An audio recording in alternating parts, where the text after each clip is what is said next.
Friends, welcome back to my YouTube channel. ಶುಕ್ರವಾರದ ಪ್ರೇಮ ಕಾವ್ಯ ಸಂಚಿಕೆ ಏನಾಗ್ತಾ ಇದೆ ನೋಡ್ಕೊಂಬರೋಣ.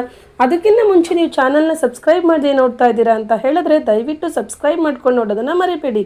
ನೀವು ಸಬ್ಸ್ಕ್ರೈಬ್ ಮಾಡೋದ್ರಿಂದ ನಾನು ಹಾಕೋ ಪ್ರತಿಯೊಂದು ವಿಡಿಯೋ ನೋಟಿಫಿಕೇಷನ್ ಕೂಡ ನಿಮಗೆ ಫಸ್ಟ್ ಬರುತ್ತೆ, ನೀವೇ ಫಸ್ಟ್ ನೋಡ್ಬೋದು. ಫ್ರೆಂಡ್ಸ್, ಈ ಒಂದು ಎಪಿಸೋಡಲ್ಲಿ ಮಹಾದೇವ ಕಾವ್ಯನ ಕೈಗೆ ಏಟಾಗಿರೋದು ನೋಡಿ ಒಂದು ಆಯಿಂಟ್ಮೆಂಟ್ ಅಂದ್ಬಿಟ್ಟು ರೂಮಲ್ಲಿ ಹೇಳ್ತಾ ಇದ್ದಾನೆ. ಅಯ್ಯೋ ಏನಪ್ಪ ಮಾಡೋದು, ಈ ಕಾವ್ಯಂಗೆ ಬೇರೆ ತುಂಬ ಹಠ, ನನಗಿಂತ ಜಾಸ್ತಿ ಹಠ ಅವಳಿಗೆ. ನಾನೋಗಿ ಮುಲಾಮ್ ಕೊಟ್ಬಿಟ್ಟು ಹಚ್ಕೊ ಅಂದರೆ ಹಚ್ಕೊತಾಳೆ ಅವಳು, ಖಂಡಿತ ಹಚ್ಕೊಳ್ಳಲ್ಲ. ಹೆಂಗಾದರೂ ಮಾಡಿ ಈ ಮುಲಾಮ್ನ ನಾನು ಅವಳು ಕೊಟ್ಬಿಟ್ಟು ಬರಬೇಕಲ್ಲ, ಏನು ಮಾಡೋದು ತಡಿ ಅಂತ ಹೇಳಿ ಪಿ ಜಿ ಹತ್ರ ಕೆಳಗಡೆ ಇಳಿದು ಬರ್ತಾನೆ. ಅಲ್ಲಿ ಸೆಕ್ಯೂರಿಟಿ ಪಿ ಜಿ ಓನರ್ ಹತ್ರ ರಜಾ ಕೇಳ್ತಾ ಇರ್ತಾನೆ. ಅಯ್ಯೋ ಸರ್, ನನ್ನ ಮೊಮ್ಮಗಳು ಮದುವೆ ಸರ್, ನನಗೆ ಒಂದೇ ಒಂದಿನ ರಜಾ ಕೊಟ್ಬಿಡಿ ಸರ್, ಸ್ವಂತ ಮೊಮ್ಮಗಳು ಅಂತ ಹೇಳ್ತಿರ್ತಾನೆ. ಪಿ ಜಿ ಓನರು ರಜೆ ಕೊಡೋದಿಲ್ಲ.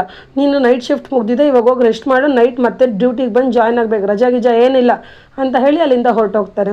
ಆಗ ಮಹಾದೇವ ಸೆಕ್ಯೂರಿಟಿ ಹತ್ರ ಬಂದ್ಬಿಟ್ಟು ಅಯ್ಯೋ ತಾತ, ಮೊಮ್ಮಗಳು ಮದುವೆನಾ ಪಾಪ ಅಂತ ಹೇಳ್ತಾನೆ. ಆಗ ಸಾಹೇಬ್ರೆ, ಮೊಮ್ಮಗಳು ಮದುವೆ ಏನು ಮಾಡೋದು, ಈ ಓನರ್ ಬೇರೆ ರಜೆ ಕೊಡೋಕ್ಕಿಲ್ಲ ಅಂತವ್ರೆ, ಏನು ಮಾಡೋದು ಒಂದು ಗೊತ್ತಾಗ್ತಾ ಇಲ್ಲ ಅಂತ ಹೇಳ್ತಾರೆ.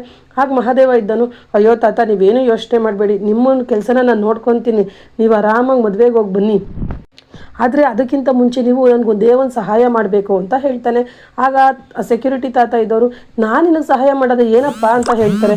ಅಯ್ಯೋ ತಾತ, ಅದು ನನಗೆ 5 ನಿಮಿಷ ಪಿ ಜಿ ಒಳಗೆ ಹೋಗಿ ಬರೋಕ್ಕೆ ಅವಕಾಶ ಮಾಡಿಕೊಡಿ ಅಂತ ಹೇಳ್ತಾನೆ. ತಾತ ಇದ್ದವರು, ಇಲ್ಲ ಇಲ್ಲ ಇಲ್ಲ ಇಲ್ಲ ಇದು ಹುಡುಗಿರ್ ಪಿ ಜಿ ಕಣಪ್ಪ, ಹಂಗೆ ಹುಡುಗರನ್ನ ಕಳಿಸ್ಬಿಡೋದು ಮಹಾ ಅಪರಾಧ, ಇಂಥ ಅಪರಾಧದ ಕೆಲಸ ನಾನು ಮಾಡಲ್ಲ ಕಣಪ್ಪ ಅಂತ ಹೇಳ್ತಾರೆ. ಆಗ ಮಹಾದೇವ ಇದ್ದನು, ಅಯ್ಯೋ ತಾತ ಅದು ಬೇರೆ ಏನಕ್ಕೂ ಅಲ್ಲ ತಾತ, ಒಳಗೆ ನನ್ನ ಹೆಂಡ್ರವಳೆ, ನನ್ನ ಹೆಂಡ್ರು ಕೈ ಸುಟ್ಕೊಂಬಿಟ್ಟವಳೆ, ಒಂದು ಮುಲಾಮ್ ತಂದಿದ್ದೀನಿ ನೋಡಿ ಇಲ್ಲಿ, ಈ ಮುಲಾಮ್ನ ಅವಳಿಗೆ ಕೊಟ್ಬಿಟ್ಟು ಓಡ್ ಬಂದುಬಿಡ್ತೀನಿ ಅಷ್ಟೇ 5 ನಿಮಿಷಕ್ಕೆ ಅಂತ ಹೇಳ್ತಾನೆ. ಆಗ ತಾತ ಇದ್ದವರು, ಓ ಹೌದಾ ಸರಿ, ನಂದು ಇವಾಗ ನೈಟ್ ಶಿಫ್ಟ್ ಡ್ಯೂಟಿ ಮುಗ್ದಿದೆ, ಡೇ ಶಿಫ್ಟು ಬರ್ತಾನೆ ವಾಚ್ಮೇನು, ಅವ್ನು ಬರೋಷ್ಟೊಳಗಡೆ ನೀನು 5 ನಿಮಿಷದಲ್ಲಿ ಹೋಗಿ ಬಂದ್ಬಿಡು ಅಂತ ಹೇಳ್ತಾನೆ. ಆಗ ಮಾದೇವ, ಅಯ್ಯೋ ಸಾನೇ ಥ್ಯಾಂಕ್ಸ್ ತಾತ ಅಂತ ಹೇಳಿ ಪಿ ಜಿ ಒಳಗಡೆ ಹೋಗ್ತಾನೆ. ಮತ್ತಿಲ್ಲಿ ಸ್ನೇಹ ಪ್ರೇಮ ಮತ್ತು ರಾಮ್ ಹತ್ರ ಬಂದ್ಬಿಟ್ಟು, ಅಯ್ಯೋ ನೀವಿಬ್ಬರು ಪರಿಸ್ಥಿತಿ ನೋಡಿದ್ರೆ ನನಗೆ ನಗಬೇಕೋ ಅಳಬೇಕೋ ಒಂದು ಗೊತ್ತಾಗ್ತಾ ಇಲ್ಲ, ಅಯ್ಯೋ ಇನ್ಮೇಲೆ ನಿಮ್ಗೆ ಇದೇ ಪರಿಸ್ಥಿತಿನೇ ಬರೋದು, ಇದಿನ್ನೂ ಸ್ಯಾಂಪಲ್, ಇನ್ನು ಮುಂದೆ ನೀವು ನರಕ ಅನುಭವಿಸೋದು ತುಂಬಾ ಇದೆ ಅಂತ ಹೇಳ್ತಾಳೆ. ಆ ಪ್ರೇಮ ಇದ್ದವಳು, ಏನೇ ಜೈಲಿಗೆ ಹೋಗಿ ಬಂದಮೇಲೆ ತುಂಬಾ ಕಿರಾತಕಿಯಾಗಿ ಬಂದ್ಬಿಟ್ಟಿದ್ಯಾ, ಅದು ಯಾರೋ ನಿನ್ನ ಹಿಂದೆ ಬೆನ್ನಿಂದೆ ಶಕ್ತಿ ಇದೆ ಅಂತಂದಲ್ಲ, ಯಾರದು ಆ ಶಕ್ತಿಯಿಂದ ಹಿಂಗೆ ಆಡ್ತಾ ಇದೆಯಾ ನೀನು ಅಂತ ಹೇಳ್ತಾಳೆ. ಆ ಸ್ನೇಹ ಇದ್ದವಳು, ಹೌದು ಕಡೆ ಹೌದು, ನಿನ್ನಿಂದೆ ರಾಮ್ ಇದ್ದಿದ್ದಕ್ಕೆ ತಾನೇ ನೀನು ಇಷ್ಟು ಮೆರಿತಾ ಇದ್ದಿದ್ದು, ಇವತ್ತು ನೋಡು ರಾಮ್ ಪರಿಸ್ಥಿತಿ ಏನಾಗಿದೆ, ಏನು ಮಾತಾಡೋಕ್ಕಾಗದೆ ಸುಮ್ಮನೆ ನಿಂತಿದ್ದಾನೆ ಇಲ್ಲಿ, ನನ್ನ ಪ್ರೀತಿನ ರಿಜೆಕ್ಟ್ ಮಾಡ್ದೆ, ಆ ಪ್ರೀತಿನ ರಿಜೆಕ್ಟ್ ಮಾಡಿದ್ದಕ್ಕೆ ಇವತ್ತು ಹಿಂಗೆ ಆಗಿರೋದು, ನನ್ನ ಜೊತೆ ಇದ್ದಷ್ಟು ದಿವಸ ಅವ್ನ ಲಕ್ಕು ತುಂಬಾ ಚೆನ್ನಾಗಿತ್ತು ಅಂತ ಹೇಳ್ತಾಳೆ. ಪ್ರೇಮ ಇದ್ದವಳು, ಹೇಯ್ ಖಾಲಿ ಡಬ್ಬ ಮುಚ್ಚೆ ಬಾಯಿನ ಸಾಕು, ಇವತ್ತು ನಮಗೆ ಕಷ್ಟ ಬಂದಿರ್ಬೋದು, ನಾಳೆ ಅದನ್ನು ನಾನು ಸರಿ ಮಾಡೇ ಮಾಡ್ತೀನಿ, ಸರಿ ಮಾಡಿ ತೋರಿಸ್ದಾಗ ನಿನಗೆ ನಿಂತ್ಕೊಂಡು ನೋಡೋದಕ್ಕೆ ನಾಚಿಕೆ ಆಗಬೇಕು, ಆ ಥರ ಮಾಡ್ತೀನಿ ಅಂತ ಹೇಳ್ತಾಳೆ. ಸ್ನೇಹ ಇದ್ದವಳು, ಓಹೋ ಸರಿ ಮಾಡ್ತೀಯಾ, ಚಾನ್ಸೇ ಇಲ್ಲ ನಿನ್ನ ಕೈಲಿ ಈ ಜನ್ಮದಲ್ಲಿ ಈ ಕಷ್ಟನ ಸರಿ ಮಾಡೋದಕ್ಕೆ, ಮತ್ತೆ ನಿನ್ನನ್ನು ಮಹೇಶ್ವರಿ ಅತ್ತೆ ಅಂತೂ ಒಪ್ಕೊಳ್ಳೋಕ್ಕೆ ಸಾಧ್ಯನೇ ಇಲ್ಲ, ನಿನ್ನನ್ನು ಫಸ್ಟೇ ಮನೆಯಿಂದ ಉಗ್ದು ಆಚೆ ಹಾಕಿದ್ದಾರೆ ಅಂತ ಹೇಳ್ತಾಳೆ. ಆಗ ಪ್ರೇಮ ಕೋಪ ಬಂದು, ಏಯ್ ಮುಚ್ಚೆ ಬಾಯಿ, ಏನು ಹೇಳ್ತಾ ಇದ್ದೆ, ಮಹೇಶ್ವರಿ ಅತ್ತೆ ಆಚೆ ಹಾಕಿದ್ರು ಅಂತಲ್ಲ, ನೋಡ್ತಾ ಇರು, ಯಾವಾಗ ನನ್ನ ಅವ್ರು ಉಗ್ದು ಆಚೆ ಹಾಕಿದ್ರು ಅದೇ ಬಾಯಿಂದ ಅವರೇ ನನ್ನನ್ನು ಮಗಳೇ ಅಂತ ಹೇಳಿ ನನ್ನನ್ನು ಆ ಮನೆಯಿಂದ ಹೇಗೆ ಆಚೆ ಬಂದು ಅದೇ ಥರ ಒಳಗಡೆ ಅದೇ ಬಿಸ್ತಲೆ ಹೋಗ್ತೀನಿ, ಅದನ್ನು ನೋಡಿ ನೀನು ಸಂಕಟ ಪಡ್ತೀಯ, ನಿನ್ನ ಕಣ್ಣೆದುರಿಗೆ ಹಾಕ್ತಾ ಇರ್ತೀನಿ, ನೋಡ್ತಾ ಇರು, ಇನ್ನೊಂದ್ಸತಿ ಇಲ್ಲಿಗೆ ಬಂದರೆ ಸರಿಗಿರಲ್ಲ ಕಣೆ ಅಂತ ಹೇಳ್ತಾಳೆ. ಆಗ ಸ್ನೇಹ ಇದ್ದವಳು ಹೋಗ್ತಾ ಇರ್ತಾಳೆ. ಇವಳು ಪ್ರೇಮ ಇದ್ದವಳೆ, ನಿಂತ್ಕೊಳ್ಳೆ ಪಾತ್ರಗಿತ್ತಿ, ಹೋಗ್ತಾ ಇದೀಯಾ ನಿಂತ್ಕೋ, ಇದು ನನ್ನ ಸವಾಲ್ ಅಂತ ಯಾರೋ ನಿನ್ನ ಬೆನ್ನಿಂದ ಇದ್ದಾರೆ ಅಂತ ಹೇಳಲ್ಲ, ಅವ್ರಿಗೂ ಹೋಗಿ ಹೇಳು ಏನು ಕಿತ್ಕೊಳಕ್ಕಾಗಲ್ಲ ಅಂತ ಹೇಳಿ, ನಿನ್ನ ಈ ಅಹಂಕಾರನ ನನ್ಗೆ ಹೆಂಗೆ ಕರಗಿಸ್ಬೇಕು ಅಂತ ಗೊತ್ತು, ನಿಂದು ನಿನ್ನ ಬೆನ್ನಿಂದೆ ಇರೋರ ಅಹಂಕಾರನ ನೋಡಿಲಿ, ನಿಮ್ಮ ಅಹಂಕಾರ ಹೆಂಗೆ ಕರಗಿಸ್ತೀನಿ ಅಂತಂದರೆ ಇಲ್ಲಿ ನನ್ನ ಚಪ್ಪಲಿ ಇದೆ ನೋಡು, ಚಪ್ಪಲಿ ಸಮಾನಕ್ಕೆ ಇಟ್ಟಿದ್ದೀನಿ ನಿಮ್ಮ ಅಹಂಕಾರನ, ಒಂದು ಶಪಥ ಮಾಡ್ತಾ ಇದ್ದೀನಿ ಕಣಲೇ, ನಾನು ನಿಮ್ಮಿಬ್ರು ಅಹಂಕಾರ ಕರಗಿಸೋವರೆಗೆ ಈ ಚಪ್ಪಲಿನ ನಾನು ಕಾಲಲ್ಲಿ ಹಾಕಲ್ಲ, ಬರೀ ಕಾಲಲ್ಲಿ ಇರ್ತೀನಿ, ತಿಳ್ಕೊ, ಹೋಗಿ ಹೇಳೋಗ ಅವ್ರಿಗೂ ಕೂಡ ಅಂತ ಹೇಳಿ ಉಗಿದು ಕಳಿಸ್ಬಿಟ್ಟು ಇಲ್ಲಿ ರಾಮ್ ಹತ್ರ ಹೇಳ್ತಾ ಇದ್ದಾಳೆ. ಅಯ್ಯೋ ರಾಮ್, ಇದಕ್ಕಿಷ್ಟಕ್ಕೆಲ್ಲ ಕಾರಣ ನಾನೇ ರಾಮ್, ಫಸ್ಟು ಇದನ್ನೆಲ್ಲ ಸರಿ ಮಾಡಬೇಕು, ಮೊದಲನೇದಾಗಿ ನನ್ನ ತಂಗಿ ಕಾವ್ಯ ಮಹಾದೇವನ ಜೀವನ ಸರಿಯಾಗಬೇಕು, ಅದಾದಮೇಲೆ ಅತ್ತೆ ಮನಸ್ಸನ್ನ ಗೆಲ್ಲಬೇಕು, ಅದಾದ ನಂತರ ಈ ಶತ್ರುಗಳನ್ನೆಲ್ಲ ಒಬ್ಬೊಬ್ಬರನ್ನೇ ಬಡ್ದಾಕ್ಬೇಕು ರಾಮ್, ಇದನ್ನೆಲ್ಲ ನಾನು ಮಾಡೇ ಮಾಡ್ತೀನಿ ಅಂತ ಹೇಳಿ ಒಳಗಡೆ ಹೋಗ್ತಾಳೆ. ಮತ್ತಿಲ್ಲಿ ಮಹಾದೇವ ಪಿ ಜಿ ಒಳಗಡೆ ಬಂದ್ಬಿಟ್ಟು ಅವ್ರ ಕೈ ಇಟ್ಕೊಂಡು, ಅಯ್ಯೋ ಕಾಡ್ರಾಕ್ಷಸಿ, ಇಷ್ಟೊಂದು ಏಟ್ ಮಾಡ್ಕೊಂಡ್ಬಂದಿದೆಯಲ್ಲ, ಎಲ್ಲಿಗೂ ಹೋಗಿದ್ದೆ ಇಷ್ಟು ಏಟ್ ಮಾಡ್ಕೊಳ್ಳೋಕ್ಕೆ, ಪಾಪ ರಾತ್ರಿ ಎಲ್ಲ ನಿದ್ದೆ ಇಲ್ಲ, ಹೆಂಗೆ ದುಡ್ಕೊಂಡು ಮಲಗಿದ್ದೀಯ, ಪಾಪ ತಡಿ ಆಯಿಂಟ್ಮೆಂಟ್ ಅಂತ ಹಚ್ತೀನಿ ಅಂತ ಹೇಳಿ ಕೈಗೆಲ್ಲ ಆಯಿಂಟ್ಮೆಂಟ್ ಹಚ್ಚಿ ಫ್ಯಾನ್ ಹಾಕ್ತಾನೆ. ಫ್ಯಾನ್ ಹಾಕ್ಬಿಟ್ಟು ಆಚೆ ಬಚ್ಚಿಕೊಂತಾನೆ. ಮತ್ತಿಲ್ಲಿ ಕಾವ್ಯಾಗೆ ಸಡನ್ನಾಗಿ ಎಚ್ಚರ ಆಗುತ್ತೆ. ಎಚ್ಚರಾಗಿ ನೋಡಿದ್ರೆ ಅವಳು ಕೈಲಿ ಆಯಿಂಟ್ಮೆಂಟ್ ಎಲ್ಲ ಹಾಕಿರ್ತಾರೆ. ಇದ್ಯಾರು ನನ್ನ ಕೈಗೆ ಆಯಿಂಟ್ಮೆಂಟ್ ಹಚ್ಚಿರೋದು, ಯಾರು ಇರ್ಬೋದು ಅಂತ ಅಂದ್ಕೊಂಡು ಅವಳು ಮತ್ತೆ ನಿದ್ದೆ ಮೂಡಲ್ಲಿ ಹಾಗೆ ಮಲ್ಕೊಂಡ್ಬಿಡ್ತಾಳೆ. ಮಹಾದೇವ ಸರಿ ಅಂತ ಅಂದ್ಬಿಟ್ಟು ಆಚೆ ಹೋಗೋದಕ್ಕೆ ಹೋಗ್ತಾ ಇರ್ತಾನೆ. ಹೋಗ್ಬೇಕಾದ್ರೆ ಆ ಪಿ ಜಿ ಹುಡುಗಿ ಬಂದ್ಬಿಟ್ಟು, ಅಪ್ಪ ಮಹಾದೇವ ಯಾರಿದು, ಯಾರೋ ನಿಂತ್ಕೊಳ್ಳೋ ಅಂತ ಮಹಾದೇವ್ ನಿಂದೇನೆ ಓಡ್ತಾ ಇರ್ತಾರೆ. ಮಹಾದೇವ ಸಡನ್ನಾಗಿ ವಾಚ್ಮೆನ್ ಹತ್ರ ಹೋಗ್ಬಿಟ್ಟು, ಏಯ್ ಏನಯ್ಯ ವಾಚ್ಮೆನು, ನಾನು ಎಷ್ಟು ಸತಿ ಹೇಳಿದ್ದೀನಿ ನನಗೆ ಈ ಪಿ ಜಿಗೆ ರಿಪೇರಿ ಮಾಡೋಕೆ ಕರಿಬೇಡ ಅಂತ. ನಾನು ಈ ಪಿ ಜಿ ಒಳಗೆ ಹೋಗ್ತಾ ಇದ್ದಂಗೆ ಈ ಹೆಣ್ಮಕ್ಳಿದಾರಲ್ಲ ಇವರೆಲ್ಲ ನನ್ನ ಕಳ್ಳನ ಥರ ನೋಡ್ತಾ ಇದ್ದಾರೆ, ನೀನು ಎಷ್ಟು ಸತಿ ಹೇಳಿದ್ದೀನಿ ಅಂತ ಹೇಳ್ತೀನಿ, ನೀರಿಲ್ಲ ಅದಿಲ್ಲ ಅಂತ ನನಗೆ ಕರಿಬೇಡ ಅಂತ ಅವನ ಹತ್ರ ಡ್ರಾಮಾ ಮಾಡ್ತಾನೆ ವಾಚ್ಮೆನ್ ಹತ್ರ. ಆಗ ವಾಚ್ಮೆನ್ ಇದ್ದರು, ಅಯ್ಯೋ ಇನ್ನೇನಪ್ಪ ಮಾಡೋದು, ಪಿ ಜಿ ಹುಡುಗಿರಿಗೆ ನೀರಿಲ್ಲ ಅಂದರೆ ಆಗೋದಿಲ್ಲ, ನೀರು ಕೆಟ್ಟೋದಾಗ ಇನ್ನೇನು ಮಾಡೋಕ್ಕಾಗುತ್ತೆ, ನಿನ್ನ ನಂಬರೇ ಇರೋದು, ಇನ್ನೇ ಕರೆಯೋಕ್ಕಾಗೋದು ಅಂತ ಅವರು ಕೂಡ ಅವ್ರಿಗೆ ಸಪೋರ್ಟ್ ಮಾಡ್ತಾರೆ.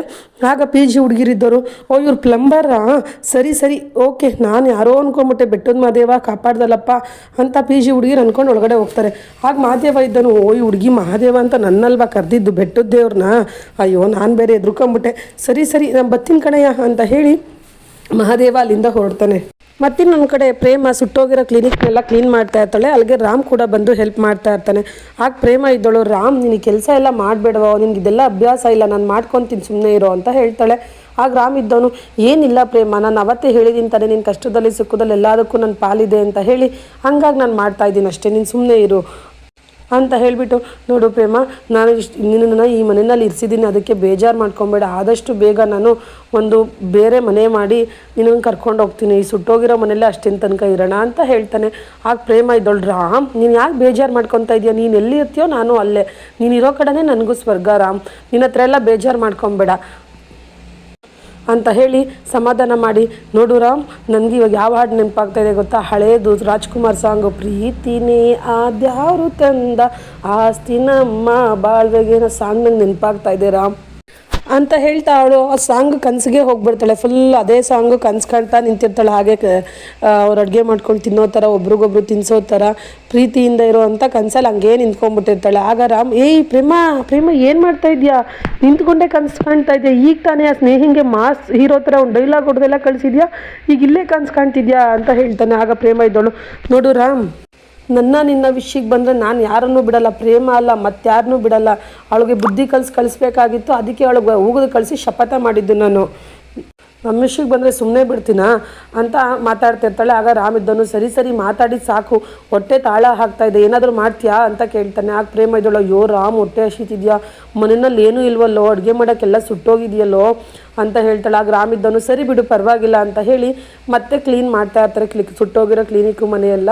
ಅಷ್ಟರಲ್ಲಿ ಊರಿನ ಜನ ಎಲ್ಲ ಒಬ್ಬೊಬ್ಬರಾಗಿ ಬಂದು, ನೋಡಿ ಸರ್, ಇಷ್ಟು ದಿನ ನಮ್ಮ ಹತ್ರ ದುಡ್ಡಿಲ್ಲ ಅಂದರೂ ಕೂಡ ನೀವು ನಮ್ಮ ಊರಿನ ಜನಕ್ಕೆಲ್ಲ ಉಚಿತವಾಗಿ ಚಿಕಿತ್ಸೆ ಕೊಟ್ಟಿದ್ದೀರಾ, ಈಗ ನಿಮ್ಮ ಮನೆ ಸುಟ್ಟೋಗಿದೆ ಅಂತ ಕೇಳಿ ನಮಗೆ ತುಂಬ ಬೇಜಾರಾಯಿತು, ನೀವು ಹಿಂಗೆ ಇರಬೇಡ್ರಿ, ತೊಗೊಳ್ಳಿ, ನಮ್ಮ ಕೈಲಿ ಆದಷ್ಟು ಸಹಾಯ ಮಾಡ್ತೀವಿ ಅಂತ ಎಲ್ಲರೂ ಕೂಡ ಸ್ವಲ್ಪ ದುಡ್ಡನ್ನ ತಂದು ಕೊಡ್ತಾರೆ. ರಾಮ್ ಬೇಡ ನೀವು ಇಟ್ಕೊಳ್ಳಿ ಅಂತ ಹೇಳಿದ್ರು ಕೂಡ ಜನಗಳು ನೀವು ತೊಗೊಳ್ಳೇಬೇಕು ಅಂತ ಹೇಳಿ ರಾಮ್ಗೆ ಸಹಾಯ ಮಾಡ್ತಾರೆ. ಇದಿಷ್ಟು ಬಂದು ಇವತ್ತಿನ ಸಂಚಿಕೆ ಫ್ರೆಂಡ್ಸ್. ನಾಳಿನ ಸಂಚಿಕೆಯಲ್ಲಿ ಮಹಾದೇವ ಪ್ರೇಮಂಗೆ ಫೋನ್ ಮಾಡಿ ಹೇಳ್ತಾ ಇದ್ದಾನೆ, ಹಿಂಗೆ ಸೆಕ್ಯೂರಿಟಿಗೆ ರಜಾ ಬೇಕಂತೆ ಪಾಪ ಕಾವಿನ ಪಿ ಜಿಲಿರೋ ಸೆಕ್ಯೂರಿಟಿಗೆ, ಏನು ಮಾಡೋದು, ನನ್ನನ್ನು ನೋಡಿದ್ರೆ ಕೊಡ್ತಾರ ಕೆಲಸನ ಅಂತ. ಆಗ ಪ್ರೇಮ ಇದೊಳ್ಳು ಐಡಿಯಾ ಕೊಡ್ತಾಳೆ, ನೀನು ನಮ್ಮ ಮಹಾದೇವ್ ಥರ ಹೋಗಲೇಬೇಡ, ಫುಲ್ಲು ವಯಸ್ಸಾಗಿರೋ ತಾತನ ಥರ ಫುಲ್ಲು ಸೆಟಪ್ ಮಾಡ್ಕೊಂಡು ವೈಟ್ ಗಡ್ಡ ಎಲ್ಲ ಹಾಕ್ಕೊಂಡು ಹೋಗು ಅಂತ ಹೇಳ್ತಾಳೆ. ಆಗ ಮಹಾದೇವ ಅದೇ ಥರ ಹೋಗ್ತಾನೆ. ಇಲ್ಲಿ ಕಾವ್ಯ ಎಲ್ಲ, ನೋಡು ಪಾಪ ಇವತ್ತು ಈ ತಾತನ ಮೊಮ್ಮಗಳದು ಮದುವೆ ಅಂತ, ಈ ಪಿ ಜಿ ಓನರ್ಗೆ ರಜಾ ಕೊಡೋಕ್ಕೆ ಏನು 2 ದಿನ ಅಂತ ಮಾತಾಡ್ತಿರ್ತಾರೆ. ಆಗ ಪಿ ಜಿ ಓನರು, ನಿನಗೆ ರಜಾ ಕೊಟ್ಟರೆ ಇನ್ಯಾರಯ್ಯ ಬರ್ತಾರೆ ಕೆಲಸಕ್ಕೆ ಅಂತ ಇರ್ತಾರೆ. ಅಷ್ಟರಲ್ಲಿ ಮಹಾದೇವ ಕೋಲು ಉರ್ಕೊಂಡು ವೈಟ್ ಮೀಸೆ ವೈಟ್ ಗಡ್ಡ ಎಲ್ಲ ಹಾಕ್ಕೊಂಡು ನಾನಿದ್ದೀನಿ ಅಂತ ಅಂದ್ಕೊಂಡು ಬರ್ತಾನೆ. ಇದ್ಯಾರು ಅಂತ ಎಲ್ಲರೂ ಕೂಡ ಶಾಕ್ ಆಗ್ತಾರೆ. ಇದಿಷ್ಟು ಕೂಡ ಇವತ್ತಿನ ಸಂಚಿಕೆ ಫ್ರೆಂಡ್ಸ್. ನಾಳಿನ ಸಂಚಿಕೆಗಾಗಿ ಈ ಕೂಡಲೇ ಈ ಚಾನಲ್ನ ಸಬ್ಸ್ಕ್ರೈಬ್ ಮಾಡೋದನ್ನು ಮರಿಬೇಡಿ. Thank you for watching. Bye.